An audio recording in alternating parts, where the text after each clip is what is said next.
Վարչապետի աշխատակազմի ղեկավար Արայիկ Հարությունյանը գրում է. Սերժ Սարգսյանն այսօր ասել է, որ եթե նույնիսկ ինքն իմանա, որ Հայաստանում իրեն մահապատիժ է սպասվում, չի լքի երկիրը, որովհետև սա իմ երկիրն է, իրենց երկիրը չէ, մեջբերում։ Բա որ քո երկիրն այդքան սիրում էիր, ինչու ազգուտակից չէիր ասում։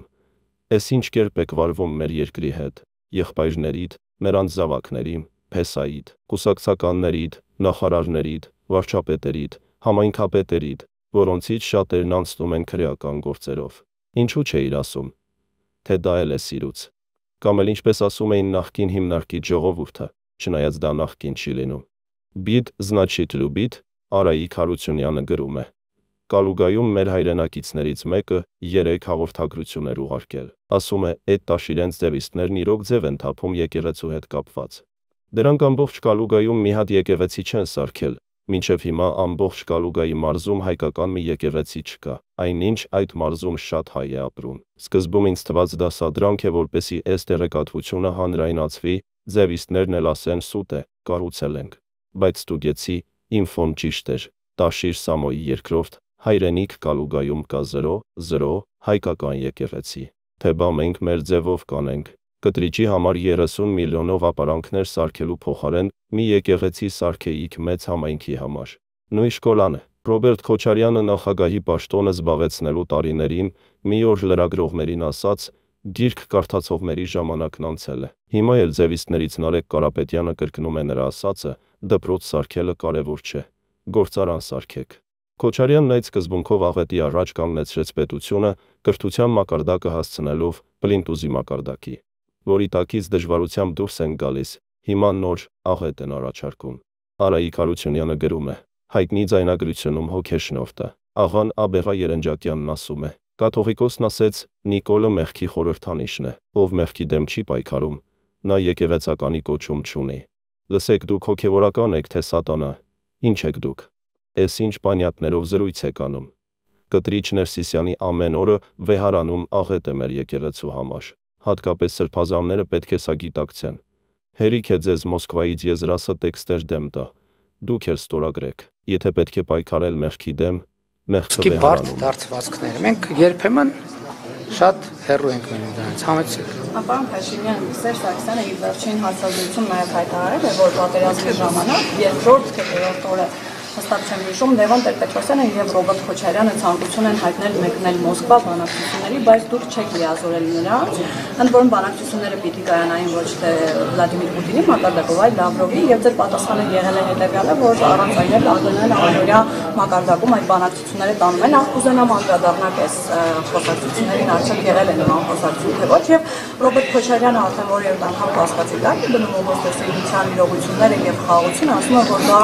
մեկ անձի ցանկությունից եւ տրամադրությունից կախված փաստաթուղթ է եւ առաջարկում է երաշխավոր կողմերը ավելացնել, այսպես ասած Չինաստանը եւ Ռուսաստանը կարող են դառնալ երաշխավոր այլ երակողմ պայմանագրին եւ մեկ հավելում են Ռոբերտ Քոչարյանի ասուլիսից, ասում է, որ 2026 թվականին թուղթու գրիշ տայք գրել, քան ոնց եմ հիշելու հայ ժողովուրդը այդ սխալը չի գործի, դուք չեք վերընտրվի եւ ինքը գալով հարային համարաշտություն իրականացնի, որովհետեւ իր բառերով ասած դուք չարեք ձեր իշխանությունը նույնպես։ Դե հատկապես Ռոբերտ Քոչարյանի հույսը վաղուց մեռած պիտի լիներ, բայց ինչ որ դիմադրումը չենք հասկանում ինչի հաշվին։ Հաջորդ հարցը, հա, իմիջիայլոց այդ բանի հետ կապված Սերժ Սարգսյանի հարցազրույցի հետ կապված ես հետո տեսա, որ ինչ որ տոնակատարություն է եւ Սերժ Սարգսյանի կողմնակիցներն ասում են փաստորեն ասում են Փաշինյանը քշերը չի քնել եւ բան արել։ Նայելա Սերժ Սարգսյանի հարցազրույցը, ես տանպես ամեն օր իմ աշխատանքային ժամը սկսվում է 5-ին, ժամը 5-ին եւ պիտի անկեղծ ասեմ, որ նույնիսկ ես որ իմացա, որ 5 թե 7 ժամանոց, այսինքն ես չգիտեմ, որ նոր ավարտվել է հարցազրույցը ընդհանրապես, եւ 2 հոգու հավաքել եւ 5 ժամ խոսալ, այդ նշանակում է մարդը բան ունի, շփման ինչ-որ խնդիր ունի։ Ճիշտ է, ես էլ 4 ժամանոց ասուլիս եղել է նույնիսկ 5 անում են, բայց այն դեպքում լրագրողները, այսինքն բոլոր ցանկացող հավատարմագրված կառավարության բոլոր ցանկացող լրագրողները մասնակցում են։ Ինչ վերաբերում է երաշխավորներին, մենք արդեն երաշխավոր ունեցել ենք։ Եվ այդ երաշխավորի մասին մեր պատկերացումներն են, որ մեզ համար ստեղծել են այն խնդիրները, որոնք մենք ունենք։ Եվ դա ակնհայտ է։ Ինչ վերաբերում է, ներողություն, ես ուզում եմ հարցնեից դուք երբանից եք լրագրող աշխատում, կներեք, վաղուց եք, բայց տասնյակ անգամ այդ թեմաներին անդրադարձել եմ։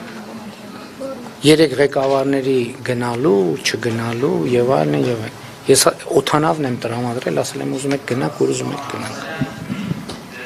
Այսինքն այդ թեման ինչի, այսինքն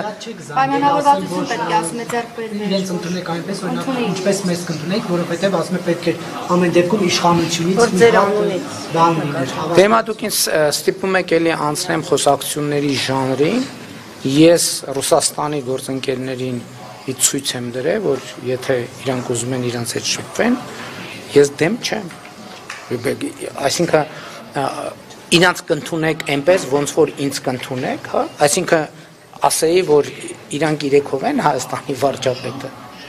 Այդ ինչ է նշանակում, այդ ինչ արտահայտում, իրանք կընդունեք այնպես, ոնց որ ինձ կընդունեք։ Այդ ինչ է նշանակում։ Այսինքն ասեի, իրանք իրեքով տրիումվիրատ է Հայաստանում ձևավորվել, ես այլևս Հայաստանի վարչապետ չեմ, իրանք իրեքով են Հայաստանի վարչապետ։ Բայց պատերազմել հանրահայտ ժամանակ գնացում ախորժիրել։ Հա, փաստորեն իրանք չեն ճանաչում, պետք է ես ասեի, որ իրանք Հայաստանի նախկին հարգելիներս, իրանք ասել են, որ տեն ցանկություն ունեն, ես ասել եմ, խնդրեմ, օթանավն էլ ասել են, վերցրեք գնացեք, որի վրա գրած է Հայաստան, թող գնային։ Եվ 29000-ի մասով Փաշինյանը արկասով չպատասխանեցիք, ասում է սահմանափակում եք, երբ որ պահանջներ չունեք սահմանափակում եք այդ 29000-ի մեջ, մեզ արդեն գործոն չեն ընկալում։ Դե գիտեք, այդ թեմային էլ եմ տասնյակ անգամներ անդրադարձել։ Այդ խնդիրը, այդ հայեցակարգը, որ երբ որ մենք ասում ենք սա մեր ինքնիշխան տարածքն է, մեր սահմանն է, այդ ճիշտ է, որ մենք մեզ սահմանափակում ենք։ Դա ճիշտ է։ Բայց դա վատ է, որ մենք մեզ սահմանափակում ենք։ Որովհետև մենք մեզ այդ սահմանով, մենք մեզ սահմանափակելով, այդ սահմանով նաև ուրիշներին ենք սահմանափակում։ Եվ երբ որ ես ասում եմ, որ լեգիտիմությունը պետք է անգնի մեր արտաքին անվտանգության հիմքում, հենց դա նկատի ունեմ։ Երբ որ ասում եմ, որ 18 տարեկան մեր երեխեքին տանում ենք խրամատում դնում ենք եւ ասում ենք մենք մեզ չենք սահմանափակում։ Ուրիշներն ասում են շատ լավ, դուք ձեզ չեք սահմանափակում, մենք էլ չենք սահմանափակում։ Եթե մենք ասում ենք, որ այստեղ սահման չկա, եւ հետեւաբար այդ սահմանը մեզ չի սահմանափակում, ուրիշներն էլ ասում են շատ լավ, եթե սահմանը ձեզ չի սահմանափակում, եւ այդտեղ սահման չկա, ուրեմն մեզ էլ չի սահմանափակում։ Դե եկեք տեսնենք, ում ավելի շատ կսահմանափակի եւ ում պակաս կսահմանափակի։ Եվ ես ձեզ ուրիշ բան ասեմ։ Հիմա օրինակ ես ձեզ ասում եմ, որ եկեք ես պատրաստ եմ հրավիրել լրագրողներին եւ գնանք ձեռք բերենք մեր սպառազինությունները։ Հարց չի ծագում, ինչու մենք այդ սպառազինությունները, որ այսօր ձեռք ենք բերում, ինչու ձեռք չենք բերում օրինակ նախկինում։ Իսկ նախկինում ձեռք չենք կամ ինչու ենք հիմա կարողանում ձեռք բերել, իսկ նախկինում ոչ։ Ես դրա մասին կարծեմ հրապարակային գրել էի։ Կետերից կարևորագույնը մեկը այն է, որ մեր ռազմավարությունները հիմա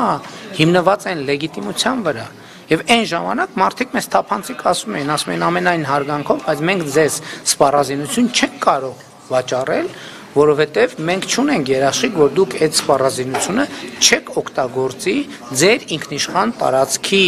հետ կապված կարիքներից դուրս, այսինքն չեք տեղակայի